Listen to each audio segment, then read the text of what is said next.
یعنی مطلب دا دی چې د الله حکم دی مني او که نه مني. بعضې خلک خو نه مني درسه نه تېرېږي.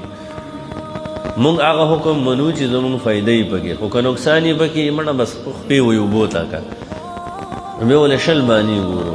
موږ مسلمانان یو، خو د هغه خبرې چې پکې زموږ فایده ده، او که زموږ پکې جاني یا مالی نقصان دی نو هغې ته زموږ ملا ماته یې ګورئ.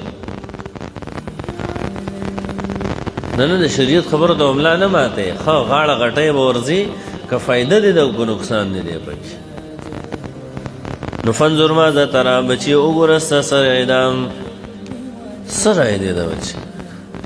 خو مخکې تاسو آیت کې ووایي که نه بغلام حلیم، زه به داسې هلک درکړم چې هغه به صبر نه کړي.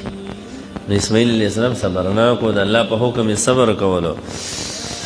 فانظر ما قال یا ابتیم، نو د اسماعیل علیه السلام جواب ته ګوره. الله اکبر. یا ابت افعل